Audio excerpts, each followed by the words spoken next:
नमस्कार, मी अजिंक्य भातंब्रेकर. तुम्ही पाहताय न्यूज 18 लोकमत. महत्त्वाची बातमी आपण सुरुवातीला पाहणार आहोत. बातमी काँग्रेसच्या गोटातून आपल्यापर्यंत येते. काँग्रेसचे प्रदेशाध्यक्ष नाना पटोले आणि माजी मंत्री बाळासाहेब थोरात यांच्यातला वाद आता विकोपाला गेल्याची धक्कादायक माहिती समोर आलेली आहे.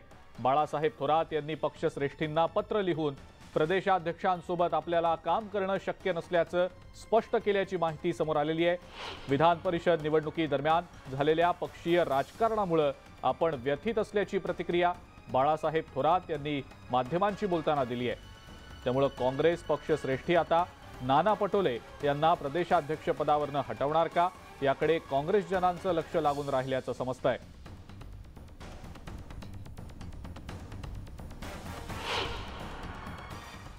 जे राजकारण झालं ते व्यथित करणार आहे, मला व्यथित करणार आहे, ही वस्तुस्थिती आहे. आणि त्या बाबतीत मी माझ्या भावना या काँग्रेसच्या पक्षश्रेष्ठींना कळवल्या आहेत. हे पक्षीय राजकारण आहे, हे कधी बाहेर फार बोललं पाहिजे असं नाही, या मताचा मी कायम आहे. आणि म्हणून त्या बाबतीत काय जे आहे ते मी पक्षश्रेष्ठींना कळवलेलं आहे.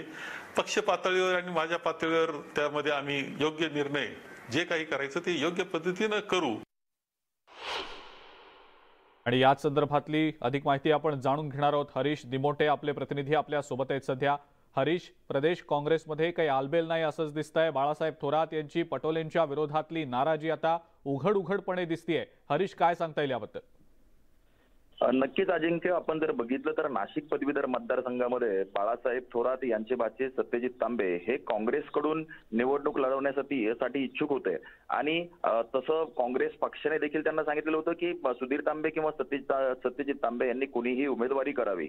मात्र शेवटच्या क्षणापर्यंत सत्यजित तांबे यांना एबी फॉर्म काँग्रेसचा मिळू शकला नाही आणि जे एबी फॉर्म देण्यात आलेले होते ते चुकीचे दिले गेले असं थेट सत्यजित तांबे यांनी पुराव्यानिशी दाखवलंय. म्हणजे कुठेतरी प्रदेशाध्यक्षांनी जाणीवपूर्वक हे सगळं केलंय का असा प्रश्न निर्माण होतोय. आणि थेट आरोप तसा सत्यजित तांबे यांनी पत्रकार परिषदेमध्ये केलेला होता.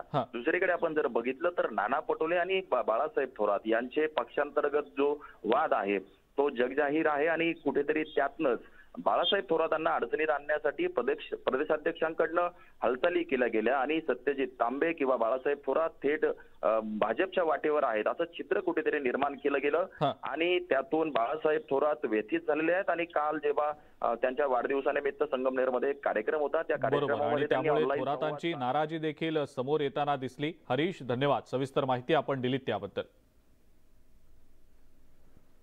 पुढची महत्त्वाची बातमी. कसबा पेठ इथून भाजपचे उमेदवार हेमंत रासने आज आपला उमेदवारी अर्ज भरणार आहेत. ग्रामदैवत कसबा गणपतीची महाआरती करून अर्ज भरण्यासाठी जंगी मिरवणूक काढली जाते. त्यानंतर दगडूशेठ गणपतीचं दर्शन आणि आरती देखील करण्यात येणार आहे. माननीय चंद्रकांत दादांनी यापूर्वी सांगितलं आहे की चिंचवड आणि कसब्यामध्ये जर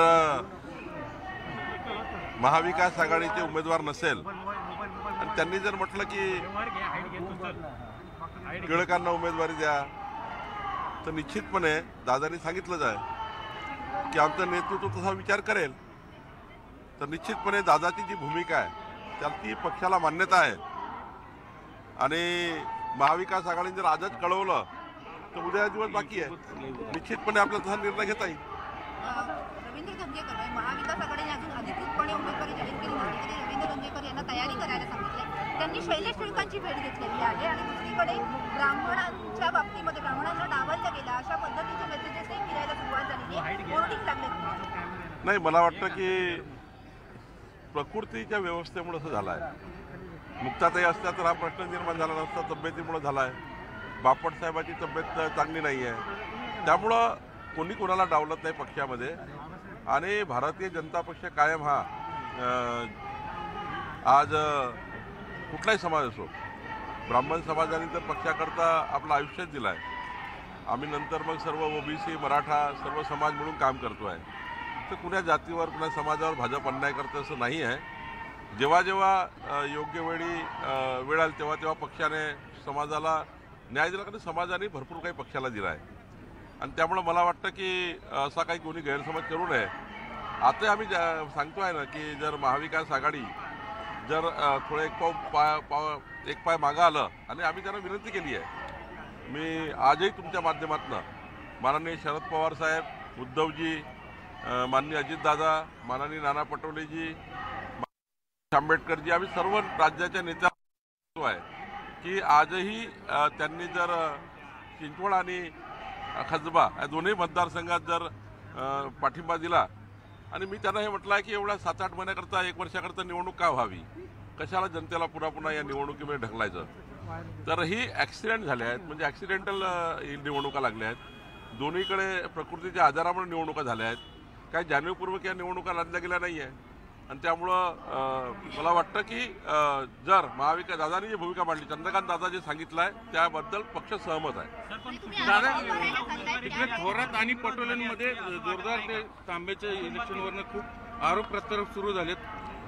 नाही, खरं तर सत्तेही तांबेवर अन्याय झाला काँग्रेसकडनं आणि काँग्रेसकडनं अन्याय झाल्यामुळे त्यांनी ते बोलून दाखवलं आहे। खरं तर त्यांनी अंतर्गत राजकारणामध्ये सत्तेही तांबेचा बळी घ्यायला नको होता, पण मग शेवटी आम्ही स्थानिक लेवलला समर्थन दिलं आणि सत्तेची भूमिका जाहीर केली, ते अपक्ष राहणार आहे। आणि त्यामुळे मला वाटतं की सत्तेही तांबे आणि त्यांचा जो वाद आहे तो आपसातला वाद आहे, त्यांनी त्यांचा वाद काय तो होईल, पण सत्तेही तांबेवर अन्याय झाल्याची खंत त्यांनी व्यक्त केली। थोरातांनी ही खंत व्यक्त केली। थोरात तुमच्या संपर्कात होते का या सगळ्या काळात? कारण तुम्ही उमेदवार दिला नाही।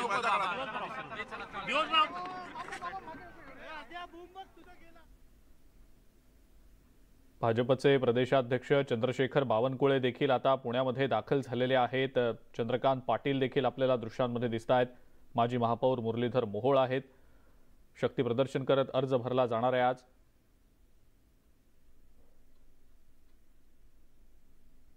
त्यांच्या घरात करणार असलो 48 तासात ना तुम्ही बिनविरोध देणार आहात का? आणि तिकडे तर जगतापांच्या घरात केला, तिथलं बिनविरोध आज घोषित करून टाका। हे सगळं म्हणजे काय होतं याच्यावर काहीतरी म्हणणं आहे। एवढं आम्ही दूधखोळे नाही, आम्ही गाफील नाही, आम्ही निवडणुकीची तयारी सुरू केलेली आहे। नाना पटोलेंनी एकदा त्यांच्या पार्टीतच एकमत होत नाही, बाकीच्या पक्षांशी बोलून सांगावं की तुम्ही उद्या टिळकांच्या घरामध्ये भरा, आम्ही बिनविरोध देतो, आम्ही करतो, चला।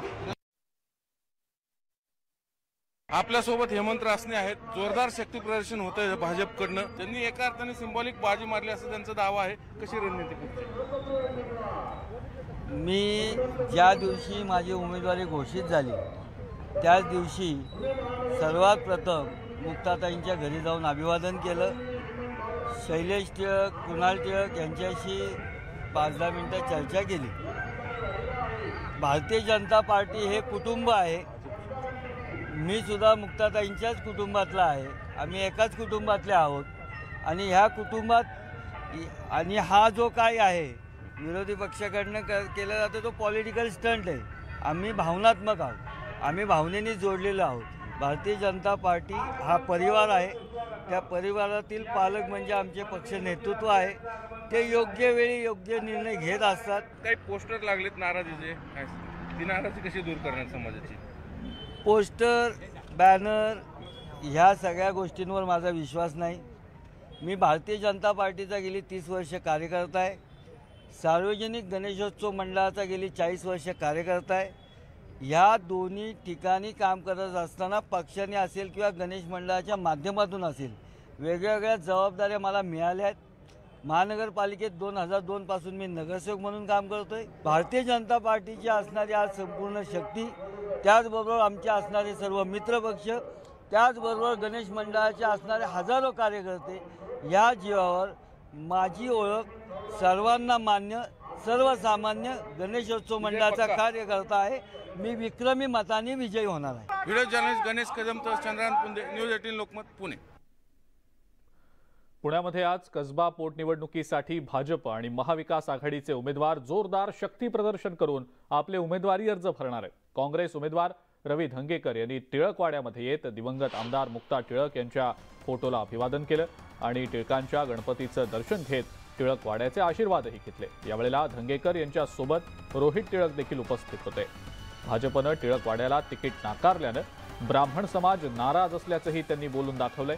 आम्ही या निवडणुकीत 1992च्या पोटनिवडणुकीची पुनरावृत्ती करत भाजपचा पराभव करणारच असा दावा काँग्रेस नेते रोहित टिळक आणि महाविकास आघाडीचे उमेदवार रवी धंगेकर यांनी केलेला आहे।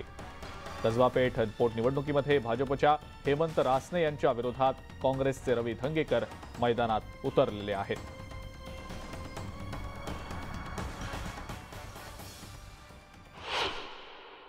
प्रकारची खंत किंवा नाराजी आहे असं वाटतंय?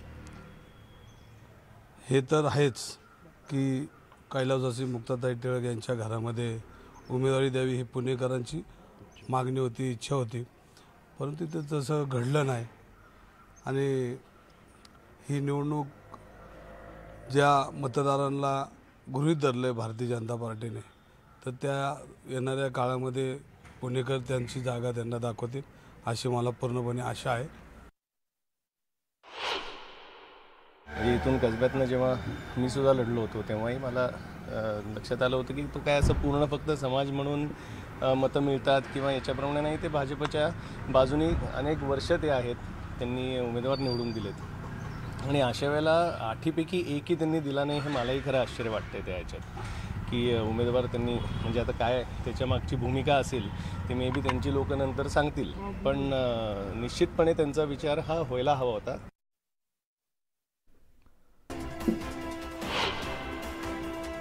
त्यानंतर एक ब्रेकिंग न्यूज आपण पाहणार आहोत, ती म्हणजे मुंबई पुणे एक्सप्रेसवेवर आज एक भीषण अपघात झाला।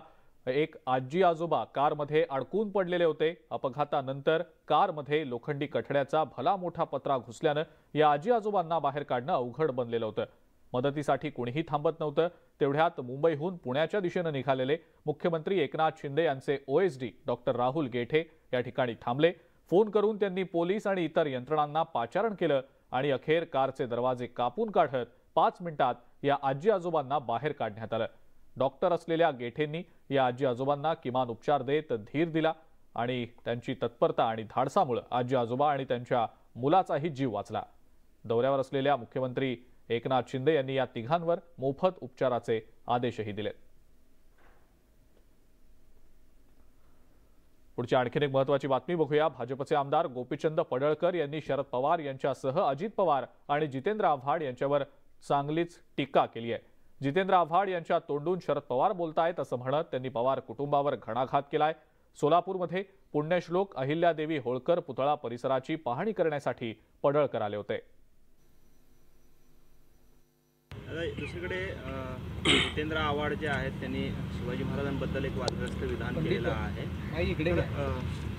आव्हाड असं काही ठरवून करताय? जितेंद्र आव्हाड हे वारंवार छत्रपती शिवाजी महाराज, छत्रपती संभाजी महाराज आणि हिंदू देवदेवता यांच्याविषयी आक्षेपार्ह विधान करतायत। कदाचित शरद पवार हे जितेंद्र आव्हाडांच्या तोंडून हे सगळं बोलत असतील असं मला वाटतंय। जितेंद्र आव्हाडांना कदाचित हे माहीत नाही, छत्रपती शिवाजी महाराज नसते तर हा जितुद्दीन झाला असता, छत्रपती शिवाजी महाराज नसते तर अजितचा अझरुद्दीन झाला असता, शरदचा शमशुद्दीन झाला असता, रोहितचा रज्जाक झाला असता, हे जर छत्रपती शिवाजी महाराज नसते तर। परंतु मताच्या राजकारणासाठी घाणेरडं स्टेटमेंट करणं, घाणेरडं राजकारण करणं ही पवारांची गेल्या 50 वर्षातली कूटनीती आहे। जाती व्यवस्थेसंदर्भात राष्ट्रीय स्वयंसेवक संघाचे सरसंघचालक डॉक्टर मोहन भागवत यांनी एक मोठं वक्तव्य केलंय। जाती आणि वर्ण व्यवस्था देवानं नाही तर पंडितांनी बनवल्याचं वक्तव्य सरसंघचालकांनी केलंय। मुंबईमध्ये रोहिदास समाज पंचायत संघ आयोजित संत शिरोमणी संत रोहिदास जयंती कार्यक्रमामध्ये ते बोलत होते। समाजातील दुहीमुळे देशावर परकीय आक्रमण झाल्याचं सुद्धा डॉक्टर मोहन भागवत म्हणालेले आहेत।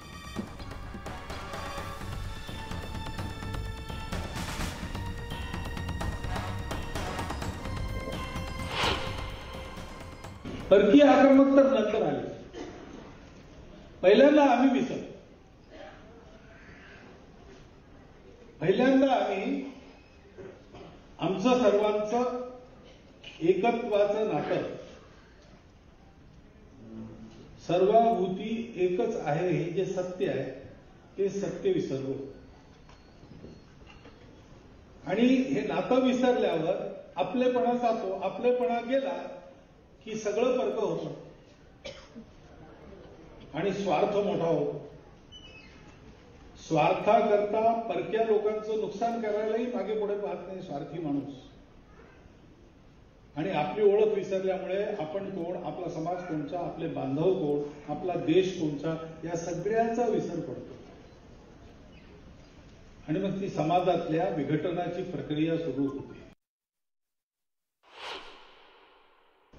कोणीही उच्च नीच नाही.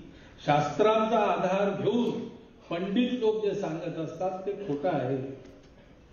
जाती जातीच्या श्रेष्ठत्वाच्या कल्पनेमध्ये उच्च नीचतेच्या भोवऱ्यात अडकून आपण भ्रमिष्ट झालो. हा भ्रम दूर करायचा आहे. आपलं ज्ञान आहे, आपली परंपरा आहे, ते हे सांगत नाही. हे सांगितलं पाहिजे समाजाला.